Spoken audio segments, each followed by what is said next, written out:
All my life, I've always tried to be sincere with the poetry that I write, even though it might feel like I'm being playful or dilly-dallying in the sense of maybe Calder, the way he was very playful with his mobiles.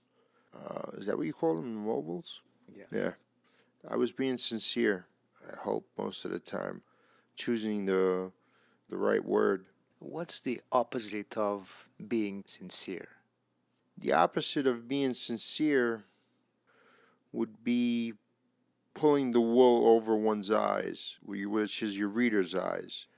But they can, I think if it's a good reader, they can read it easily, the insincerity. They can decipher it quickly. How would you define your poetry? It's aural, Aural, more sonic, and it's more about a feeling and more about tone than about anything else. If you're trying to look for meaning, you always find meaning in something, even though the writer, me, is trying to escape meaning. You can still find meaning in it. I'm not going for meaning necessarily, but if meaning slips through the cracks, which it usually does, then there will be meaning. Do you write every day? I try to write every day, and at times I just sit in front of the blank screen, and I might come up with just a line or two. So sometimes I just sit in front of the blank screen and nothing comes up. Inspiration, how does it speak to you?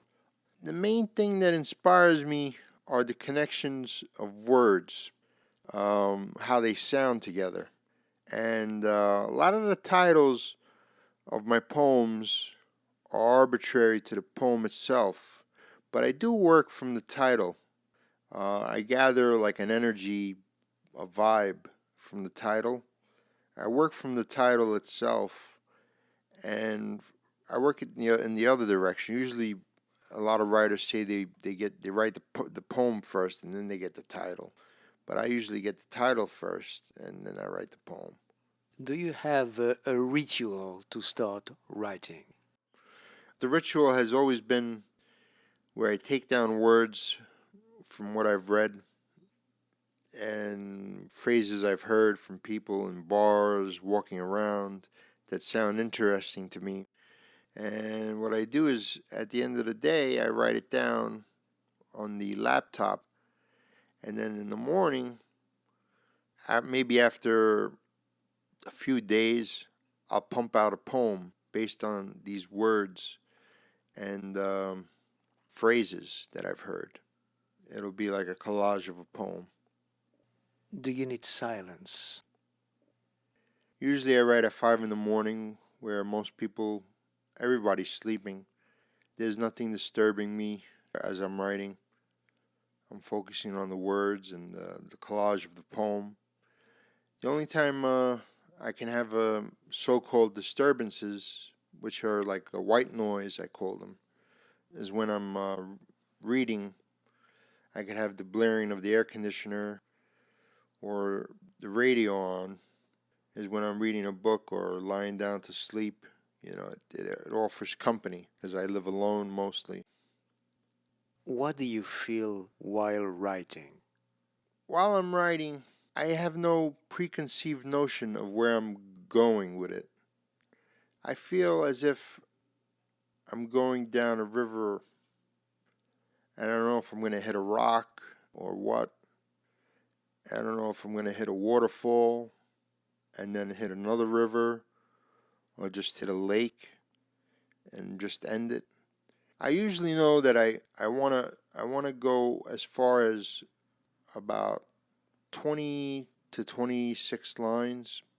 That's how far I want to go. I don't want to go too far, but after I finish writing, I read it. I feel the energy of the poem. How do you know a poem you're writing is finished? It's instinctual that it's ended. It feels ended. It's more instinctual. visceral. Poetry, especially my poetry, I believe, is better read aloud. I guess during this interview, when I read one at a certain point, you can get the gist of what I'm not explaining too well at the moment about the sensory part of the poem, because it's sensory, it's more felt than explained. What is the most important thing for you, to write your poems or to get readers for them? That's another good question. 51% to write them and 49% to get readers. Most important is to write them. Is there a specific New York spirit for you? I don't consider myself a New York poet, although the New York so-called spirit, as does meaning, sometimes slips through the cracks of my poetry. I'm also Italian American, and sometimes, once in a blue moon, the Italian part slips through the cracks.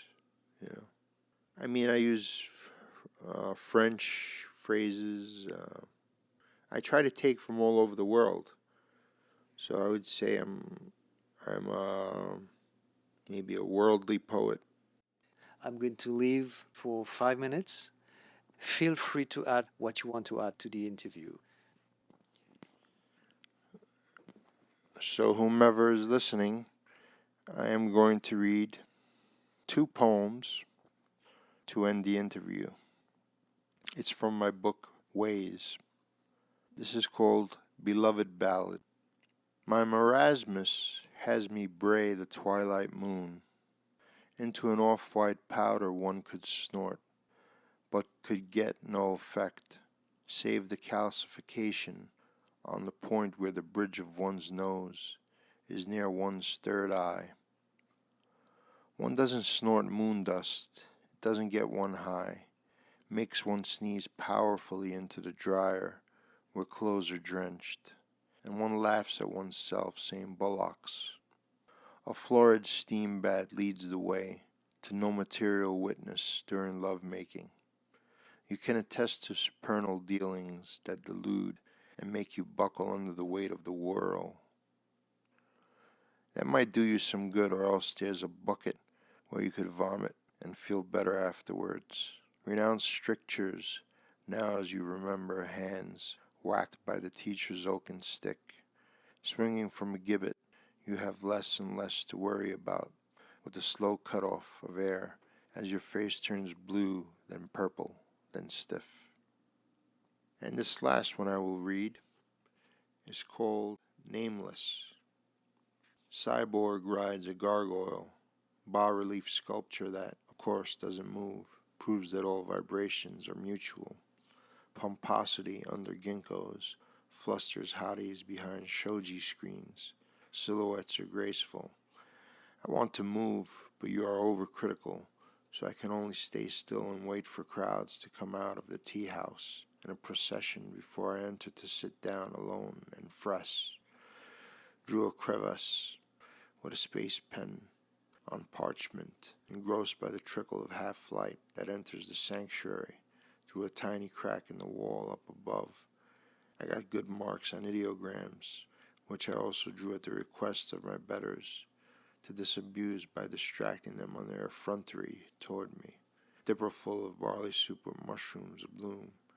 I am a creator, grateful for myriad ways you have shown me to behave well into my 90s, wearing foot pads, stippling the chapel with footprints as the past part of me power walks parallel its alleyway aisle, back toward the altar to alter any semblance of ego.